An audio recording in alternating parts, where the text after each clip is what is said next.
साथियों नमस्कार, मैं हरिश्चंद्र बर्णवाल। चुनाव आयोग लोकसभा चुनाव के कार्यक्रमों की घोषणा कर रहा है। उसी समय इलेक्टोरल बॉन्ड के जरिए राजनीतिक पार्टियों को मिलने वाले चंदे के बारे में भी जानकारी सबके सामने है।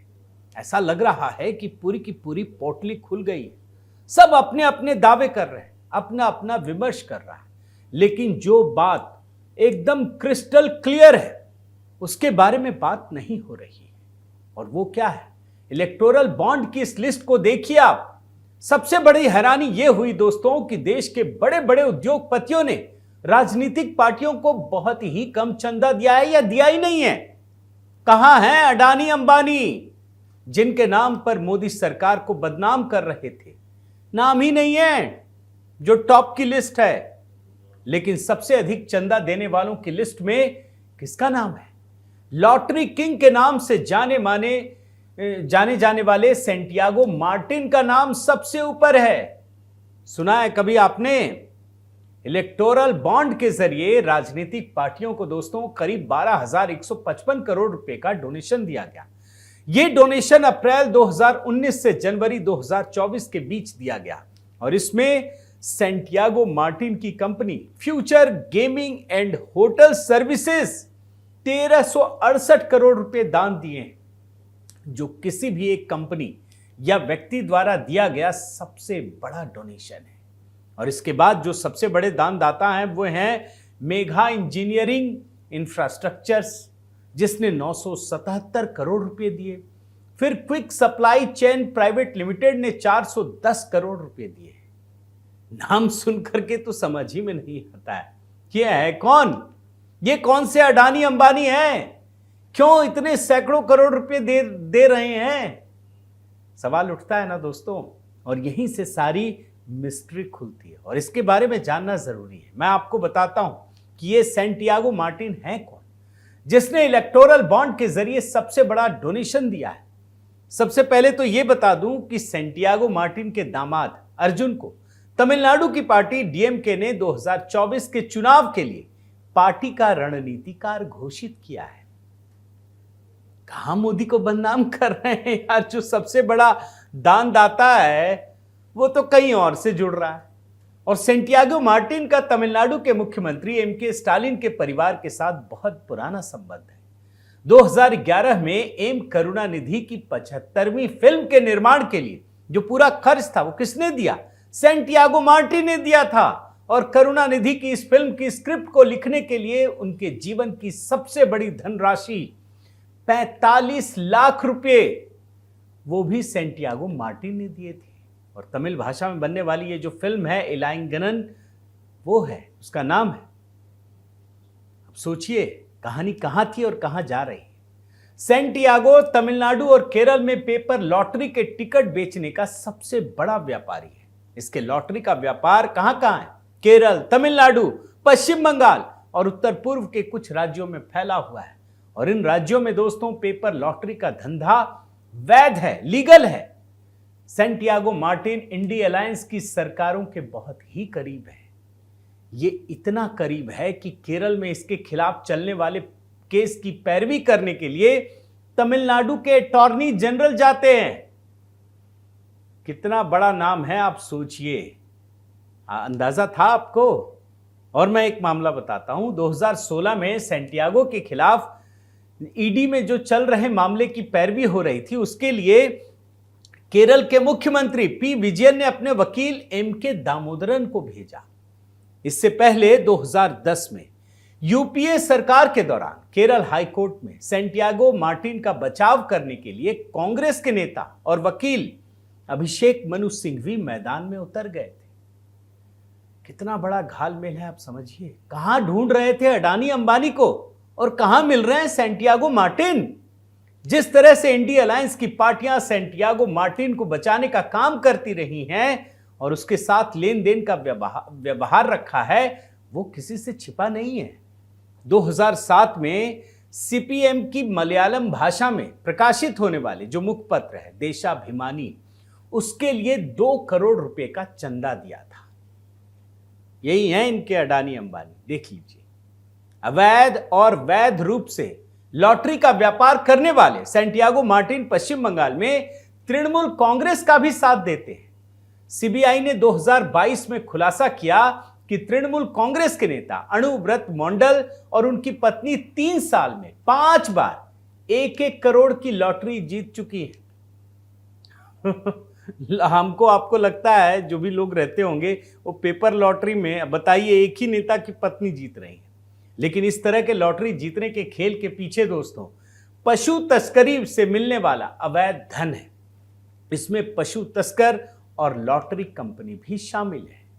2021 में मैं जब देख रहा था दोस्तों तो मुझे मिला पत्रकार रोहिणी सिंह, नाम ही सुन करके आपको समझ में आ रहा होगा, सोशल मीडिया पोस्ट पर बदनाम लॉटरी किंग और एक क्षेत्रीय पार्टी के गठजोड़ की खबर का खुलासा किया। आप देख लीजिए, a tainted lottery mafia and a regional party, interesting times ahead. लेकिन वो सब खबरें कहां पता चलती है? ये पूरा लेफ्ट लिबरल गैंग तो कुछ और दिखा रहा है। वो तो मोदी के हिसाब से खबरें ढूंढ रहा है, लेकिन जो सबसे बड़ा मगरमच्छ है उसको छोड़ दिया और फिर खबरें आने लगी जो मैं आपको रोहिणी सिंह का दिखा रहा हूं। टीएमसी अपने राष्ट्रव्यापी प्रसार के लिए सैंटियागो मार्टिन के पैसे का इस्तेमाल कर रही है। सैंटियागो मार्टिन लॉटरी के पैसे से इंडी अलायंस की पार्टियों के करीब पहुंचा। इस धंधे में वो टैक्स की चोरी करता है, जिसे लेकर आयकर विभाग ने भी हाल ही में छापेमारी की है। ये यहां पर सिर्फ टैक्स चोरी का मामला नहीं है, बल्कि मनी लॉन्ड्रिंग का भी मामला है, जिसके लिए ईडी लगातार इसकी संपत्तियों को जब्त कर रही है। अब सोचिए, अभी हाल ही में ईडी ने इसकी करीब 457 करोड़ रुपए की एक और संपत्ति जब्त की है। बड़े लोग मांग रहे थे ना, डिमांड कर रहे थे ये इंडी अलायंस वाले कि सारे पन्ने पलटो, अब कार्रवाई होगी तो बोलेंगे हमारे अडानी पे छापा मार दिया, क्योंकि सैंटियागो के खिलाफ कई अन्य मामलों में भी ईडी जांच कर रही है। जब ऐसा व्यक्ति दोस्तों इलेक्टोरल बॉन्ड खरीदेगा तो साफ है कि इंडी अलायंस की पार्टियों को ही फायदा मिलेगा। अब आप समझ लीजिए कि इलेक्टोरल बॉन्ड के जरिए सबसे अधिक डोनेशन सैंटियागो मार्टिन की कंपनी फ्यूचर गेमिंग ने दिया है। वैसे एक और खेल आपको दिखाता हूं, बड़ा अजब गजब खेल है। पहली नजर में देखने पर तो यह लगता है कि सबसे अधिक डोनेशन भारतीय जनता पार्टी को मिला है, उसके बाद तृणमूल कांग्रेस, फिर कांग्रेस पार्टी को। लेकिन सच्चाई यह है दोस्तों कि जिन छोटी छोटी और क्षेत्रीय पार्टियों को उनकी हैसियत से अधिक डोनेशन मिला है, वो खतरनाक और चिंता की बात है। अगर लोकसभा में राजनीतिक पार्टियों की स्थिति देखी जाए तो उनके नंबर पहले देखिए, और ये मैं अभी लेटेस्ट आंकड़ा दे रहा हूं क्योंकि बीजेपी के तो 303 सांसद थे इस समय। कुछ लोग अलग हो गए, कुछ हो गए, छोड़ दिया, या कुछ में डेथ भी हो जाती है, तो बहुत सारे मामले होते हैं। इस समय जो संसद में स्थिति है, भारतीय जनता पार्टी 290 सांसद, कांग्रेस 48 सांसद, डीएमके 24 सांसद, एआईटीएमसी 22 सांसद, टीएमसी, बीजू जनता दल 12, टीआरएस 8, आम आदमी पार्टी 1 सांसद। और इलेक्टोरल बॉन्ड के जरिए जो धन मिला है वो कुछ इस तरह से समझिए, फिर आपको पूरा खेल समझ में आएगा। भाजपा को 6000 करोड़ से अधिक, टीएमसी एक ही राज्य में सरकार 1600 करोड़ से अधिक, कांग्रेस 1400 करोड़ से अधिक, डूबता हुआ जहाज बीआरएस सरकार भी नहीं है 1200 करोड़ से अधिक, बीजू जनता दल 775 करोड़ से अधिक। पूरी लिस्ट है, आप देख लीजिए।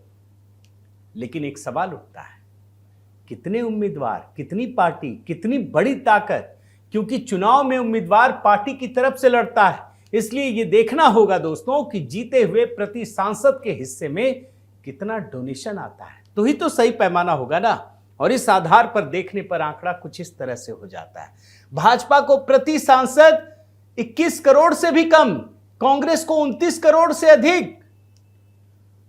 सोचिए, डीएमके 26 करोड़ से अधिक, तृणमूल कांग्रेस 73 करोड़ से अधिक प्रति सांसद, बीजेडी 64 करोड़ से अधिक, टीआरएस बीआरएस मतलब 151 करोड़, आम आदमी पार्टी 64 करोड़ से अधिक। यानी प्रति सांसद के हिसाब से, इलेक्टोरल बॉन्ड से मिलने वाली धनराशि के हिसाब से अगर लिस्ट बने तो जो वास्तविक स्थिति आप देखिए। और भाजपा कहां पे है? पहला number TRS 151 crore, TMC 73 crore, आम आदमी पार्टी 65 करोड़ से अधिक, बीजेडी 64 करोड़ से अधिक, कांग्रेस 29 करोड़ से अधिक, डीएमके 26 करोड़ से अधिक और भाजपा 20 करोड़, 21 करोड़ से भी कम। आप सोचिए कहां है भाजपा वाले डोनेशन के मामले में। इससे साफ हो जाता है दोस्तों कि इलेक्टोरल बॉन्ड के से क्षेत्रीय पार्टियों को सबसे अधिक डोनेशन मिला है, जबकि कांग्रेस और भाजपा जैसी राष्ट्रीय पार्टियों को सबसे कम मिला है, और उसमें भी भाजपा को कांग्रेस से भी कम मिला है। तो कुल मिलाकर साथियों, इलेक्टोरल बॉन्ड किसी भी पार्टी की राजनीतिक ताकत को बयान नहीं करता है। ऐसा कहना कि जो पार्टी केंद्र सरकार में होती है उसे ही धन मिलता है, यह तो पूरी तरह से झूठ साबित हो चुका है, क्योंकि क्षेत्रीय दल जिनकी लोकसभा में कोई हैसियत नहीं है, उन्हें तो सबसे अधिक डोनेशन मिला है। वैसे यह भी सोचना लाजमी है कि अगर कांग्रेस की राजनीतिक ताकत धीरे धीरे खत्म हो रही है तो ऐसे में उसे कोई डोनेशन मिलना नहीं चाहिए, लेकिन कांग्रेस को प्रति सांसद भाजपा से भी अधिक डोनेशन मिला है।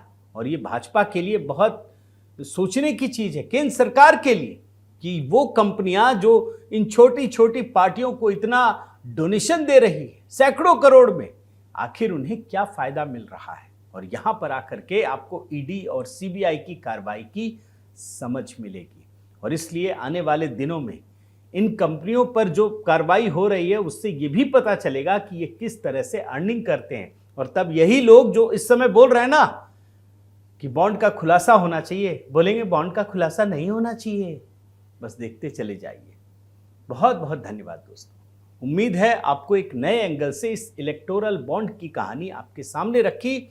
आपने इसे किस तरीके से देखा और कैसे बाकी जगहों पर भ्रम फैलाने की कोशिश हो रही है, उस पर अपनी प्रतिक्रिया जरूर दीजिएगा। अपना प्रेम और स्नेह बनाए रखिए दोस्तों। लाइक कीजिए, सब्सक्राइब कीजिए, बेल आइकन दबाइए। और हाँ, HB मेलोडी पर हमने दोस्तों एक नया वीडियो अपलोड किया है, अगर आपने नहीं देखा है तो ज़रूर देखिएगा, वो भी कमेंट कीजिएगा। बहुत बहुत धन्यवाद। नमस्कार।